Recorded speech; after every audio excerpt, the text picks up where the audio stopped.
actions of this scene. I know that handout we did yesterday was only 3 questions, and for a lot of us, it was a little bit difficult because it's not something you're guys are used to finding out or analyzing. But just to let you know, I said this a couple of days ago, like acting's a lot of work. It's a lot of analyzation. You're analyzing for your character, the show, scene, everything. And then after that, you start doing, like, focusing on your focus at, where is it at, and then you start blocking your scene. Okay, so we're gonna start blocking possibly Monday when we come back from the weekend. But we talked about how actions, they need to be, one, physically capable of being done, like pleading for help must be done immediately on stage. An action is the physical pursuit of a specific goal, and the specific goal must have to do with the other person who is involved in the scene with you or in that moment. So we talked about the essential action, like what the character is actually doing in the scene. Yesterday, you guys had to come up with a verb and say what you're doing, like either you are convincing so-and-so to get on your side. It depends on your character, really, what's happening in the scene. But a lot of you, I noticed, especially like not just this class, but the other class, they said, what doesn't say anything? I don't know, they're just talking. I said, you really need to look in the lines and you really have to analyze. You have to use your imagination and use the facts, like talk to yourself, okay, exactly what are they talking about? If they are talking, you know that, but exactly what are they saying? And how are they saying it by the action? Like what type of action can you put into that? That's gonna help you analyze and come up like exactly what type of actions to play for your character. These are some good action rules to beg a loved one for forgiveness, to clear up a terrible misunderstanding. Just remember you can only perform one action at a time, so the one you choose, which you chose yesterday, must be appropriate for the entire scene, your duet scene. Okay? And we talked about some can and cannot. Don't do an action that can't be an errand. Like, don't say, this is what I'm going to do on stage. I'm going to go deliver a message, guys. That's not really an actable. So it has to be something that is possible to fail, like pleading for forgiveness. That shows more of the action, what's going on in the scene with the character. And we talked about analyzing the scene. You guys finished the handout yesterday. And the as if. I know the as if was a little confusing for you guys, but the as if, guys, I really liked it. It's like a motor start, especially for you guys at your guys' age. But the as if, you have to compare it, imagine it in your life, like your personal life. So for example, like I had to put myself in those shoes, and I had to say, like, okay, this scene would be as if in my life with Cinder Rico would be as if I'm talking to my great guy friend Daniel and his stubborn head and trying to convince him that, you know, this is how our race is and how we are separated from each other. That's as if I was talking like that in real life compared to my scene in my monologue. Okay, so I would compare it to my life. You know, I will pick someone that I know. It can be a family member or friend. It can't be a past event. It has to be present. Okay, and let's move on. So we're talking about the want now. So what is the want, actually, guys, for the character? What is the want? What is the want? What does want mean? You want it. Yeah. You want it. You want it, okay. You want to get it, you want to have it. You want to get it, you want to have it, You good. don't need it, you want it. Okay, you pay attention, guys. So yes, you need it, you want it. So students will determine, this is your learning target, the want by asking the questions, what am I fighting for? Why do I want it? And how do I want this to look? Students will also use fast and the duet scene, action choices, which you've already started making yesterday, and your imagination to determine the want. Okay, I like to use the sports sentence, what am I fighting for?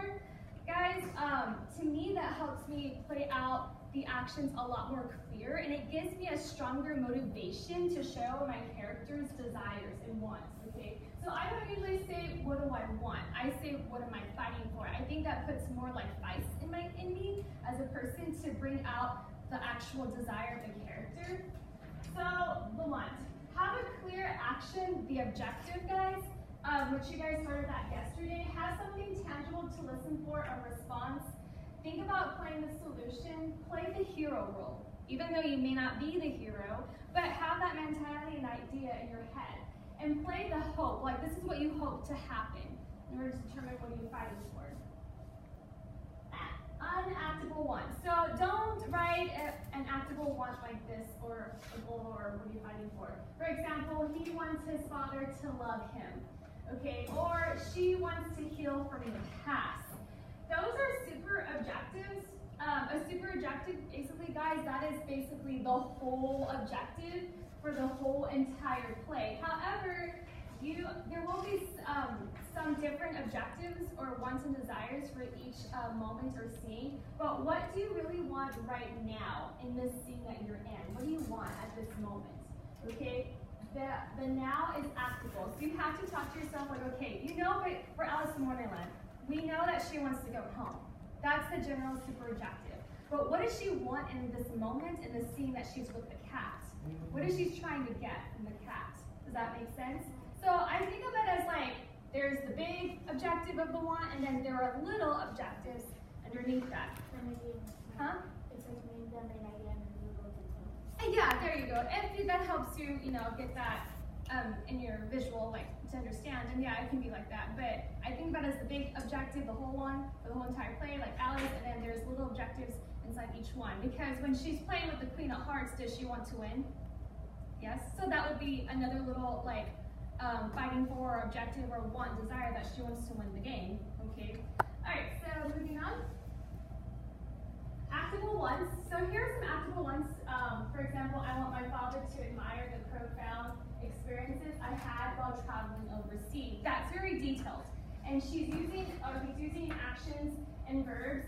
The other one, no, that's just one. But I don't like to use emotion, guys, at least as my actor. Sometimes I use it if I need an extra push or help, trying to get my character to come out or show what I really am fighting for. So an emotion is a state of being. You are being the emotion. But what are you trying to do exactly? So emotion isn't really, yeah, it does show how you're feeling, but it's not showing exactly what you're trying to do on stage as an action. So that's why I don't really use emotions a whole lot.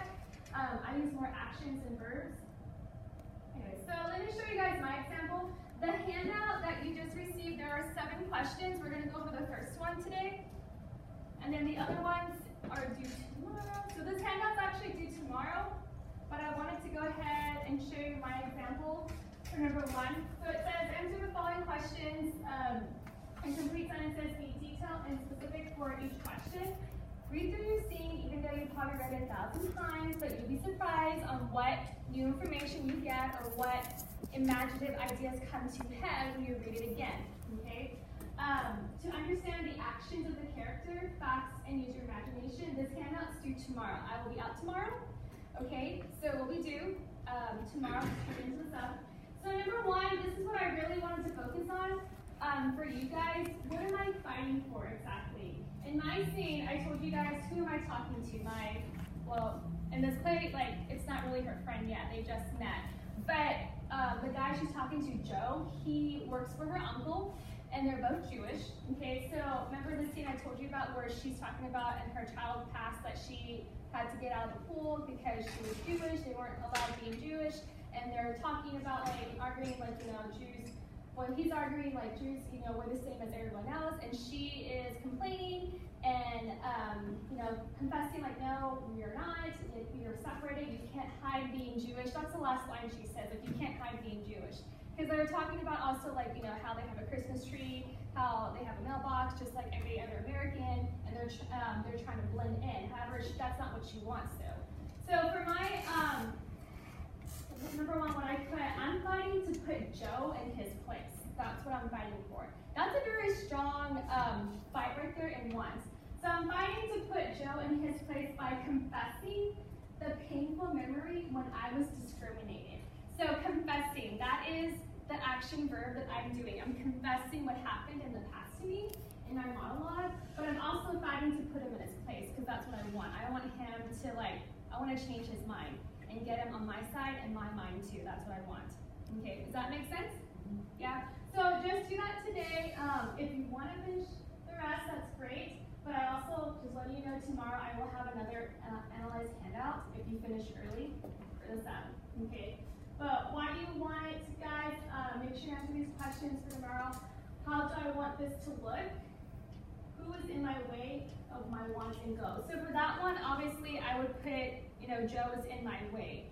Well, actually, it's not just Joe, it's his mind and mentality, I think. Like, it's his mind. And what am am I going to do to get what I want? Right, 2 tactics / actions. Do you guys know what tactics are? Yes. Things that you're going to do, yeah, to get what you want. And how will I know I won? Now, what does winning look like to me? So for number 7, I put on mine, I put winning will look like to me when I see Joe's eyes open wide and his mouth start dropping, like opening and dropping. Almost like a shock look, that's what I'm looking at. That's how, to me, I know that winning will look